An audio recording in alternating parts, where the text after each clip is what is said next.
মহিলারা চুরি করেছে, এখানে একটা ব্যাগ ছিল চুরি করেছে, একটা পাখা ছিল, ওই যে পাখাটা একটা খুলে গেছে, পাখাটা চুরি হয়ে গেছে। এটা কি ভাড়া নিয়েছিলেন? ভাড়া নিয়েছিলাম এবং কালকে রাতে মাল ঢোকাতে আরম্ভ করেছি। হ্যাঁ, আজকে দোকানটা খোলার কথা ছিল, এসে দেখছি যখন এসে ঝাঁটটাট দিয়েছি, দিয়ে বুঝতে পারিনি, দিয়ে তারপর যখন আমার আগেকার কিছু মাল ছিল সেগুলো রাখা ছিল, এখানে এক্সট্রা জায়গা আছে, বাড়িতে রাখার জায়গা নাই, থাক আর দোকানে থাক। এসে দেখছি এখানে সমস্ত কিছু এখানে ভেঙে নিয়ে চলে গেছে। ব্যবসার আগেই চুরি হয়ে গেছে। পুলিশকে জানিয়ে কি করব? পুলিশ যে বিগত যে চুরিগুলো হয়েছে তাদেরই কিছু উদ্ধার করতে পারে না, আর আমার আর কী করবে? একটা মনিটর উদ্ধার করতে যাবে? হ্যাঁ, কারণ ছেড়ে দিচ্ছি, যে দোকানের মালিকের নিয়েছি, আমার ব্যবসা নাকমোলা কালমোলা এই ব্যবসা করার দরকার নাই।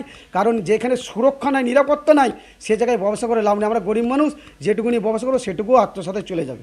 গতকাল রাতে ভাড়া নিয়েছিলেন দোকান, আজ থেকে শুরু করতেন ব্যবসা, কিন্তু প্রথম দিনেই হয়ে গেল চুরি।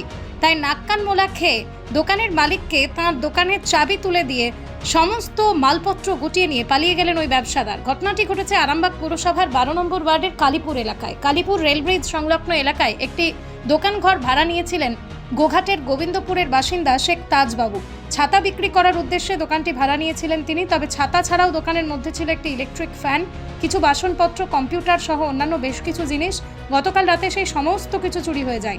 আজ সকালেই দোকান খুলতে গিয়ে তাজবাবু তাঁর দোকানে চুরির বিষয়টি বুঝতে পারেন। ব্যবসা শুরু করার প্রথম দিনেই দোকানে চুরির ঘটনায় রীতিমতো হতবাক হয়ে পড়েন তিনি এবং পুলিশের বিরুদ্ধেও তিনি ক্ষোভ প্রকাশ করেছেন। তাজবাবু বলেন, আরামবাগ এবং গোঘাটে চুরির হার প্রচুর বৃদ্ধি পেয়েছে, কিন্তু কোনো ঘটনারই পুলিশ সুরাহা করতে পারছে না। তাই পুলিশকে জানিয়ে আমি আর কি করব? দোকানে চুরির ঘটনায় ক্ষোভ প্রকাশ করলেও প্রশাসনের উদ্দেশ্যে এই ধরনের ঘটনার প্রতি নজর দেওয়ার অনুরোধ জানিয়েছেন তিনি। আমি সকালবেলায় আসি, কারণ এই দোকানটা নতুন ভাড়া নিয়েছি, এটা দোকান করবো বলে, একটা ছাতা রেনকোটের একটা হোলসেল কাউন্টার করবো বলে। কালকে আমি সন্ধ্যাবেলায় মালটা চলে আসে, মালটা নিয়ে এসে কিছু কিছু মাল ঢোকাতে লাগি, কিন্তু টোটাল যখন সন্ধ্যাবেলায় মালটা আসে, মালটা আসার পর আমি কী করি, মালটা এখানে না রেখে যেহেতু লাইটটা নেই, আমি এগুলোকে এখানে লক করি, এই দুটো চাবি দিয়ে লক করি, এখানে একটা চাবি, এখানে একটা চাবি, তালা দিয়ে চলে যাই। চলে যাওয়ার পর ছাতাগুলো কিন্তু আমি এর ভিতরে ঢোকাইনি, যে আমার যে সমস্ত মাল ছিল আমি গাড়িটা করে মাল বাড়ি নিয়ে চলে যাই। তো সকালবেলা যেমন এসে আমি ঝাঁটটাট দিচ্ছি, ঝাঁটটাট দেওয়ার পর ভিতরে এসে দেখবেন কি কোনখানে কী হয়েছে। ঝাঁটটাট দেওয়ার পর দেখছি আমার বাড়িতে রাখার জায়গা নেই, কিছু কম্পিউটার মনিটর ছিল, আগের দিনে মনিটরগুলো তাহলে আমি এখানে রেখে দিই, যেহেতু এখানে দোকানটা করছি, ও অ্যাভেলেবেল জায়গা আছে, পেস আছে, তাহলে কি দুটো মনিটরের মধ্যে একটা মনিটর নিয়ে চলে গেছে। ফ্যান ছিল, ফ্যানটাকে বলছে ফ্যানটাকে পর্যন্ত নিয়ে চলে গেছে। আর কিছু থালা বাসন ছিল, সেগুলোকে রাখা ছিল, সেগুলো পর্যন্ত নিয়ে চলে গেছে। হ্যাঁ, আর যেহেতু আমি মাল ঢুকোইনি, মালটা চুরি, যদি মালটা ঢুকিয়ে দিতাম রাতে, তাহলে আমার সমস্ত মাল নিয়ে চলে যেত। এটা আমি আসলে ব্যবসার আগেই চুরি হয়ে গেছে।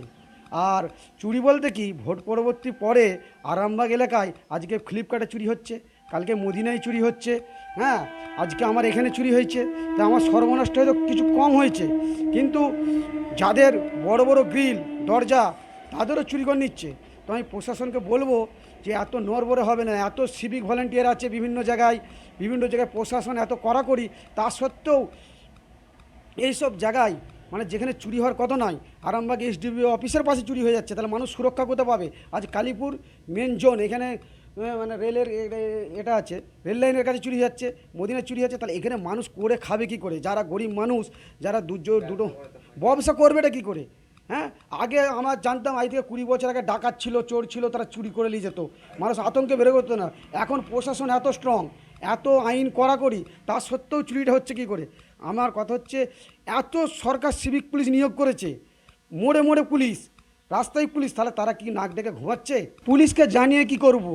পুলিশ যে বিগত যে চুরিগুলো হয়েছে তাদেরই কিছু উদ্ধার করতে পারে না, আর আমার আর কী করবে? একটা মনিটর উদ্ধার করতে যাবে? হ্যাঁ, একটা ফ্যান উদ্ধার করতে যাবে? বিথাগঞ্জ দশানন, আমি যে অভিযোগ জানিয়ে কি করব? অভিযোগ যদি জানিয়ে কাজ হতো, প্রশাসন যদি হ্যাঁ দেখতে পাচ্ছি পরবর্তী যে চুরিগুলো হয়েছে তার সুরাহা করেছে, তার কিছু গ্রেপ্তার হয়েছে, হ্যাঁ, তাহলে জানা যেত। আমি যে লিখবো, যে ডায়েরিটা করব, সেটাই বৃথা হচ্ছে। আমি দোকান ছেড়ে দিচ্ছি, যে দোকানের মালিকের নিয়েছি, আমার ব্যবসা নাকমোলা কালমোলা এই ব্যবসা করার দরকার নাই। কারণ যেখানে সুরক্ষা নাই, নিরাপত্তা নাই, সে জায়গায় ব্যবসা করে লাভ নেই। আমরা গরিব মানুষ, যেটুকুনি ব্যবসা করবো সেটুকু আত্মসাতে চলে যাবে।